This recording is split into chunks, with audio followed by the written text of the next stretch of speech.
Então, eu falava a vocês de dois aspectos importantes. O primeiro deles é do roteiro, e o segundo é a decoreba, que para algumas pessoas é uma grande solução, mas, tecnicamente, eu costumo dizer que é um ponto, de certa forma, até perigoso. Perigoso porque contar com a nossa memória é muito perigoso. Mas, quando estamos diante da oratória, nós não podemos esquecer de pensar a todo momento desses aspectos que são essenciais. Eu não me canso de dizer a quem vem para a live, vocês provavelmente já sabem, que a minha trajetória já com esses quase 20 anos de comunicação, sendo mestre de cerimônias corporativo, falando para plateias numerosas, fazendo um trabalho na TV, que é o que eu faço no programa televisivo de varejo, eu perdi um pouco o hábito de decorar. Havia um tempo, no teatro, por exemplo, que eu decorava muito, e é o que fazem os atores. A gente precisa decorar a todo momento, e a decoreba é um ponto essencial, porque o ator decora o seu texto, trabalha a interpretação daquele texto para poder entrar em cena pensando em linkar todo o gestual, toda a movimentação e a expressão daquela cena. Mas eu nessa atividade, onde a gente faz muita leitura, que quem apresenta um evento segue um roteiro, por isso eu escolhi esse tema. E o roteiro, claro, é leitura pura e simples, mas não tão pura e não tão simples. Chegarei lá, me acompanhe. E esta forma de atividade, sempre muito atrelada aos roteiros, exige uma expertise diferente, porque uma leitura de qualquer jeito é muito perigosa, mas, ao mesmo tempo, já nos provou e nos ensinou que decorar pode ser uma iniciativa dos inseguros, mas muito, muito prejudicial para a sua comunicação e, sobretudo, prejudicial para a sua oratória. Atenção para esses pontos. Veja só, diante de uma apresentação, diante de uma plateia numerosa, uma plateia volumosa, como essa, vou pôr essa imagem aqui no YouTube, olha aí, centenas de cabecinhas olhando para você. Quem teve essa deliciosa sensação de ver uma plateia numerosa? Que é uma delícia. Eu vou até fazer um break para contar uma passagem para vocês. Nós, na coxia do teatro, 5 minutos antes de começar, a gente colava o ouvido, o ator que cola o ouvido na cortina. Porque você está atrás ali, as cortinas estão fechadas, e do outro lado a plateia está chegando. E plateia de teatro vem fervorosa, plateia de teatro vem acalorada, falando zum, zum, zum, entusiasmada, querendo se divertir, querendo rir. É realmente um momento delicioso. Então a gente encostava o ouvido ali nas cortinas, fiz muito isso, para tentar captar o quanto de gente tem. Ou então a gente tem cortina que já tem um buraquinho pequeno que é suficiente para um olho. E o elenco todo fica ali se matando para dar uma pescoçada e dar uma olhadinha para ver se está assim de gente ou se é uma noite de espetáculo com pouca plateia, o que entristece demais quem gosta de público, quem gosta de teatro, nós em específico. E eu me lembro dessas passagens, e quanto mais gente e mais fervoroso estava o negócio, mais o coração ficava entusiasmado, cheio de alegria, cheio de energia. E aí entra aquela emoção que nós combatemos muito, principalmente quando você não está no patamar de experiência. Ela é muito prejudicial, mas quando se está com uma certa experiência, ela é muito boa, que é aquela pequena ansiedade de entregar, de performar, aquela vontade, aquela efervescência, aquela exaltação. Já sentiram o friozinho na barriga de começar uma apresentação, Regiane? Quando estamos diante de um público volumoso, é muito provável que haja uma tensão. E aí, qual a relação entre plateia numerosa, tensão, roteiro e decoreba? Vou chegar lá, porque eles estão intimamente, mas muito intimamente ligados. Se eu pudesse conceituar, e gosto sempre de conceituar, esse que é um obstáculo, vejam só. A decoreba, ou decorar, na verdade, é uma estratégia adotada por muitas pessoas naquele momento de insegurança, de incerteza, ou de um possível medo, embora as pessoas não gostem de assumir, eu tenho medo. Medo é algo que não é natural de se assumir. Se nós avaliarmos, desde criança, está com medo, filha? Não tenho medo de nada. Crianças negam o medo. Adultos negam o medo. Então, a simbologia medo já é um pouco pejorativo. Então, eu costumo chamar de ansiedade, insegurança, nervosismo, enfim, etc. e tal. Então, é nada mais do que uma estratégia de garantir que você vai realizar uma apresentação de sucesso, mas é um comportamento ou um hábito muito perigoso. Nessa hora, a Regiane compartilha com a gente aqui que, de fato, ela sempre sente esse medo, essa insegurança. Depois de iniciar a fala, a coisa vai, diminui e passa. Muito bom. Porque é o processo de desenvolvimento da sua autoconfiança, que algumas pessoas não conseguem jamais, mas outras conseguem em menor grau. E outras, quando entram para o estudo da oratória, conseguem em um grau altíssimo. Aliás, esse é o objetivo. Este é efetivamente o propósito, que você desenvolva a sua autoconfiança na plenitude. Para sofrer, ou sofrer talvez não seja a melhor expressão, mas para continuar sentindo essa emoção, esse friozinho na barriga de forma natural, gerenciada, controlada, sem promover na sua performance uma série de obstáculos, sem atrapalhar o seu corpo, sem afetar a sua memória, sem afetar a sua voz, a sua dicção, sem que você trave, dor de estômago, enfim, todos aqueles sintomas que nós já narramos, que é altamente prejudicial quando você está muito, mas muito, muito, muito nervoso. Então, o enfrentamento, meus amigos, dessa plateia numerosa quase sempre nos remete, invariavelmente, a uma certa tensão, a um certo nervosismo, o que é muito, muito natural. Mas roteirizar e decorar são duas ações muito atritantes. Vou de novo falar da roteirização antes de esmiuçar aquilo que não funciona na decoreba. Eu fiz um story hoje, muito rápido, que eu falava o seguinte: você vai entrar para uma reunião, vou entrar, você faz as suas anotações, você faz as suas considerações sobre aquilo que você quer escrever, ou melhor, sobre aquilo que você vai falar, quais são os pontos importantes, para você não esquecer. Um guia seu, um guia, digamos assim, um guia, que você chama de rascunho, que você chama de memorando, enfim, você pode escolher o título que você quiser. Mas nós chamamos de roteiro, roteirização. Aquele rascunho, aquele esboço, tecnicamente ele é um roteiro, porque vai servir de guia, de condução. É lá que você será guiado, é lá que você vai trabalhar a sua concentração, é lá que você será e vai, através dele, alimentar a sua mente das informações que você pretende levar para a sua conversa, reunião, apresentação, encontro, DR, não importa. É um tipo de roteirização. O grande problema da maioria das pessoas que não estudam oratória, que não se dedicaram ao método, que não entram para entender um pouquinho como é que funciona o campo da comunicação em público, isso no seu grau mais profissional possível, essas pessoas entendem que quase sempre é muito mais eficaz, muito mais tranquilo, se você terceirizar aquele discurso, aquele texto. E terceirizar aquela apresentação nada mais é do que você passar toda a responsabilidade daquele conteúdo para a sua memória, para a sua mente, em específico a sua memória. Como? Decorando. Decorando um discurso que eu escolhi. Decorando uma apresentação. E claro que uma apresentação de 1 hora não dá para decorar. Um espetáculo teatral de 1 hora nós decoramos, levam 6 meses. Entre ensaios, repetições, marcações de cena, marcações de texto, marcações corporais, expressões, discussões de interpretação de texto, 6 meses.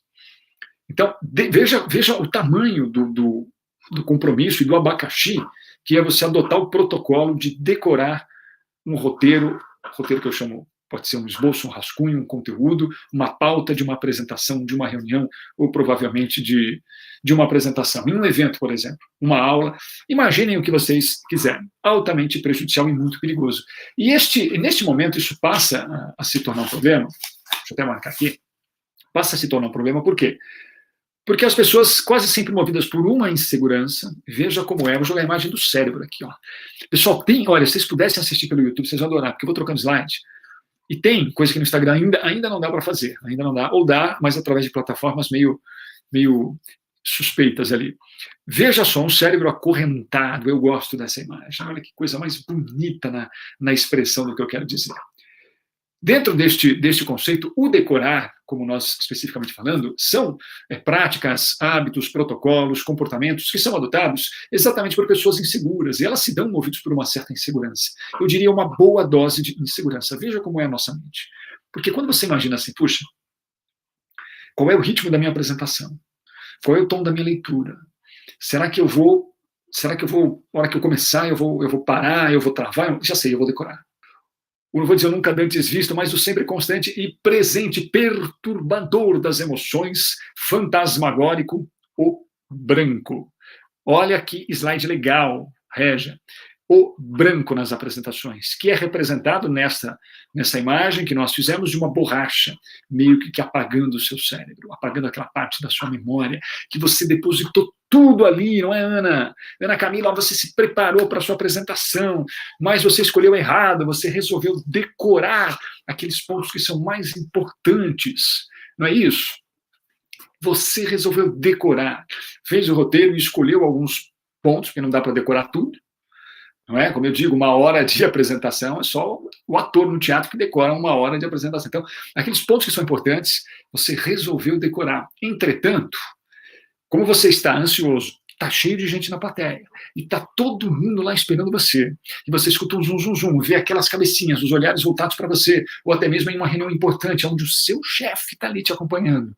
E aí, quando nós temos pessoas mais importantes, que estão acima de nós, há uma certa pressão. Não há como ligar. Há uma pressão que vem daquela circunstância como todo. Meu chefe está ali. Querem uma? Vou contar para vocês. Depoimento assim, ó, tácito, expresso, quando eu era apresentador da Polishop. Fiquei lá quase 5 anos.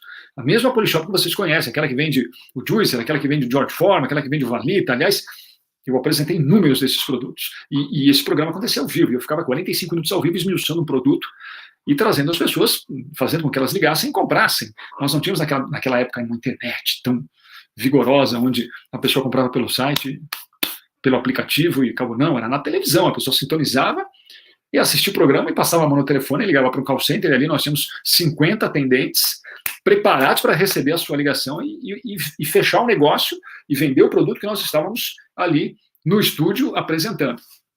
Quando ele entrava, me dava aquele friozinho na barriga, claro, porque, puxa, entrou o cara que vai falar, esse rapaz é bom, ou é o cara que vai falar, corta esse rapaz.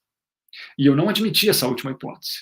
Então eu pegava essa emoção, essa ansiedade que acontecia e virava ao contrário, de ponta cabeça. E como eu fazia isso? Eu transformava isso no tesão de falar, não, agora eu vou mostrar que eu sou muito bom. Puto, o João entrou. Perigoso, não animal, eu já pensava assim, perigoso não, fantástico, porque agora eu vou mostrar pro cara quem sou eu. E aí, gente, eu entrava numa pegada alucinada de performar com muita entrega, com muita vontade, com muita energia, com muito entusiasmo. Às vezes eu estava assim, fazendo o programa meio cansado, não tem ligação, não está funcionando. Entrou o João, eu dava uma levantada, é agora que você precisa, é agora que você vai ligar e tal. Então veja como a ansiedade e essas emoções, elas interferem na tua performance física. Por quê? Porque elas afetam o teu psicológico. Então, onde eu quero chegar contando toda essa história, dizendo para vocês que eu também calço o sapato dos meus alunos, porque eu passei por isso. Onde eu quero chegar, eu sinto o que vocês sentem, o que muitos alunos sentiram, por isso que eu procuro trabalhar sempre a minha didática muito canalizada nessas emoções e nessas circunstâncias. Ansioso, nervoso, a sua memória será afetada. E você estará nervoso. É inegável. É inegável, você estará nervoso. Num grau lá em cima, ou num grau mediano, ou num grau zero, ou naquele grau que você vira a chavinha e transforma em entusiasmo, que é sempre muito bom. Muito bom. Você falou, tem alguém me vendo, isso é alguém importante. Então agora eu vou pra cima porque eu quero mostrar que eu sou fera. Tem gente que não. Tem gente que quando vê alguém importante começa a sucumbir mais ainda. Não consegue virar a chavinha. Tem pessoas que quando vê alguém muito importante, em vez de olhar ali na oportunidade, olha lá a desgraça. A leitura que ele faz é inversa. Não de oportunidade, de protagonismo, mas de desgraça. Puxa, ele vai me levar a achar ruim. E ele começa a esmurecer. E mais ainda. Quer dizer, a chance que ele tem de se projetar, ao contrário, ele dá um pé atrás. Em vez de dar um para frente, ele dá 2 para trás. E recua, e vai esmurecendo, e vai deixando essa energia negativa tomar conta dele. A ponto dele ficar morto e fazer uma apresentação mediana, se não for tragicamente ruim. Então, não apostem na memória. Construam seus roteiros. Em suma, roteirizar. Regra de ouro, sempre. Sempre. Até para conversar com a tua filha. Faz um roteiro. Mental, mas faz. Imagina, bom, primeiro eu vou começar o assunto assim. Depois eu vou abordar tal ponto. Depois eu vou dizer que não pode, não dá por conta disso e disso e disso. Ponto. Tudo tem um roteiro. Um mini roteiro, mas tem. O rascunho que você esboça, o memorando que você escreve, é um roteiro que vai te guiar. Então, apoie-se nele, mas não decore. Por quê? Porque quando você decora, você terceiriza para a tua memória e a tua memória vai estar afetada. Acredita em mim. Você vai estar nervoso, ansioso, alguma coisa repentina pode acontecer, algum imprevisto, uma dificuldade técnica, queima um elemento técnico, você não entra direito na videochamada, a câmera não está boa, a internet está ruim, o som está legal, alguma coisa pode acontecer para te perturbar. E é suficiente para afetar a tua memória. Você vai para uma reunião por videochamada, o simples fato da internet cair, o som está ruim, o microfone está rajando, alguma interferência externa que venha te perturbar, vai afetar a tua memória. Experiência, vai por mim. Tudo tem que estar na plenitude para você não ter a sua memória afetada. E isso ninguém pode garantir. Eu aqui estou na live com você, de repente começa a esfarelar, você escreve, não estou te vendo, Marcelo. Tá ruim o áudio, tem uns trovões, dá um pico, cai, sobe. Qualquer dessas circunstâncias será suficiente para quê? Para eu me sentir tenso, nervoso, inseguro, e aí vou comprometer a qualidade da minha apresentação. O que vai acontecer comigo? Vou travar, vou sofrer o branco, vou ficar nervoso. Com a mais absoluta certeza. Pode acreditar.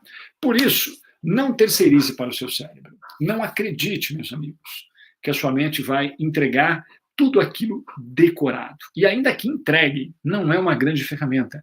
Falar de espontâneo, não é, Romero? Falar de forma natural, falar de forma espontânea, de forma não robotizada, de forma não artificial, te aproxima do teu público. As pessoas vão encontrar verdade na sua apresentação, no seu discurso, na sua comunicação. E é um ponto muito a favor. Decorar, nunca, exceto se você for ator de teatro.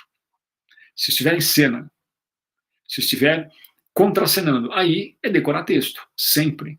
Tudo marcado, tudo bem posicionado, faz parte do formato de uma peça teatral, de um espetáculo teatral, sempre.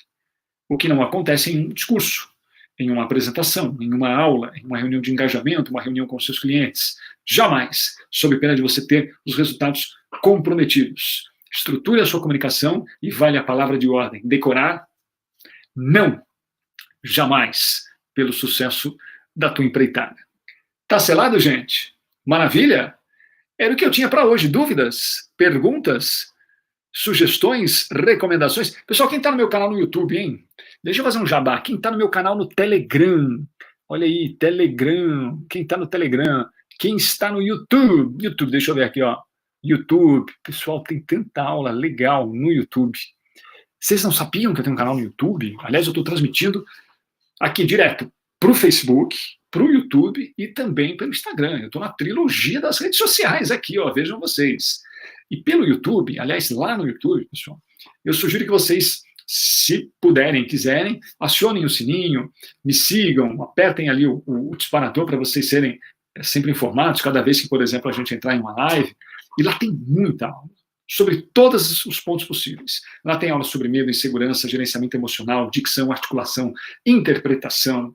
Tem aula do curso todo inteiro. São pequenas aulas, mas todos, para vocês assistirem, que a minha equipe vai editando, tirando os Nutelinhas e deixando o melhorzinho ali para vocês. Assista. Mas enfim, vai lá no YouTube, link na bio, link no Telegram.